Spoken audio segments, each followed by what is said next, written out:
A lot of stuff happens that the news won't tell you. A lot of stuff happens that the news won't tell you. A lot of stuff happens that the news won't tell you. Peace, family. So I was browsing through the internet, as you do, and came across something that got my blood boiling. It's actually an amazing fact, and something I've come across before, but the way it was presented really opened my eyes. England is now the most densely populated country in Europe. We now have more people per square mile than China, Japan or India. Britain has an official population figure of almost 62 million, increasing at an unprecedented rate and putting an unsustainable strain on the fabric of the UK. We've heard a lot about how overpopulated the world is for a while now. There's too many people and not enough land or resources. There is, however, plenty of money. It's just that certain people want all the money for themselves. The evidence is now in. We now know for a fact there is definitely enough land for everybody. Literally every man, woman and child currently alive on the planet. So if you took everyone in the world and stood them side by side, it would cover a tiny part of California, which is the most populated state in the US. In fact, if you did that in the UK, it turns out you would cover Hertfordshire and a few surrounding counties. Some people may find themselves standing in lakes or rivers, but you get the idea. Now, that is everyone contained within an imaginary box of 1 square meter, which is not convenient for living in for almost anyone, but let's think about space using acres, as that's the usual measurement of land. But the thing is, people find it very hard to visualize land. I mean, how many people here know how big the United Kingdom is? The United Kingdom is about 60 million acres. And an acre is very, very roughly, depending on how you're measuring it, roughly the size of a football pitch. So our country is about 60 million football pitches.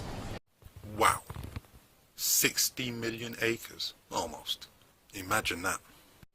Okay, this is not intended to be a maths lesson, as that's definitely not my area of expertise, but if you're struggling to get your head around just how big that area actually is, try visualizing around 60% of a soccer pitch, or 75% of an American football field, or 16 tennis courts in a 4x4 formation.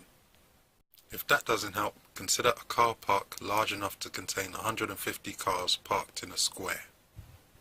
As you can tell, 1 acre is quite a decent size, but just so we all get a better idea of how much can fill an acre, according to the World Land Trust, an acre of rainforest contains up to 86 different species of tree, with the amphibians, birds, insects and mammals that depend on them. Now that is a lot. So, how much space do we dwell on in the UK? In terms of land use, this country can be divided really simply into 3. The first bit is urban, houses, bricks and mortar, and that includes factories and offices. And that is less than 10% of the island is covered in bricks and mortar. Anyway, the urban one is the big surprise, because that means that 90% of the country is something else. I don't know about you, but I'm definitely surprised.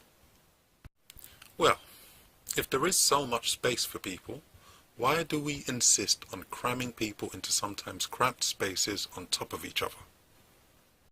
There are arguments that can be made for encouraging people to occupy more minimal spaces, as a smaller home requires less embodied energy to build, has lower heating and cooling needs fewer furnishings, takes less time to maintain and requires less work to fund.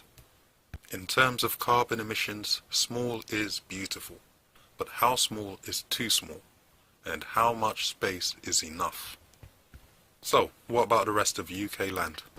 And about 20%, the figures are approximations, I'm sorry about that, but about 20% of the country is mountains, bogs, moors, roads. But 70% plus is agriculture. 70% of the United Kingdom is fields with cows and things in them. It should be stated at this point that not every part of the land is habitable. Of course! Of course! But of the part we can inhabit, does it really have to be so damn expensive? Some of these places we call homes are pretty much 4 walls and a roof, but you'd think each brick costs £100 or something. The other thing about houses is how much do they cost to build and how much do they cost to buy? The separation of the two is getting greater and greater and greater. And so we're being excluded from the idea of... I mean, how much does it cost to build a semi-detached house? Something like probably £70,000, £80,000 in terms of materials and man hours, woman hours, whatever, to build it. It costs something like that. But to buy it in London now, well, it's, you know, we're getting into a fancy land, and at some point that bubble is going to reset. It's got to reset. We can't carry on like this forever with these artificially high house prices. We have to agree. The price of buying or renting is not getting out of hand, it already is. With wages barely increasing at the same rate as costs of everyday life, being able to afford a roof over your head has become a real toll for many, which has been a huge factor in recent political events in the UK. The purpose of this video was to highlight what an interesting fact everyone in the world being able to fit inside California or just over Hertfordshire is. But the beauty of the information revolution we have been experiencing got me digging a little deeper and questioning a few established practices like land ownership.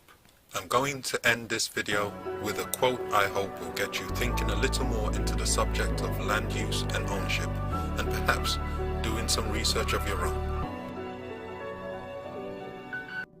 What I want to talk about is who owns Britain, who cares?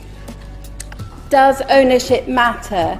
And what is the key factor regarding the use of land that is so desirable? Because I feel that if we could be sure as to why land ownership is important and matters to us, we're in a better position to think of new ways around problems that we perceive to be inherent in it. I highly recommend you watch the full-length video. Link is in the description box below, along with links to related individuals and their websites. Thanks for watching another episode of ODTV, Online Dialogue Television. One love. This is something that is not like a car or a wheel or something that you produce yourself. This is something which we have to hold in trust. So that's the key thing, I think, in understanding anything to do with land rights and ownership is we don't own land. Land is not property like anything else. We have to share it if we're going to survive as a species, which, you know, looking at the situation now, God knows whether we will or not.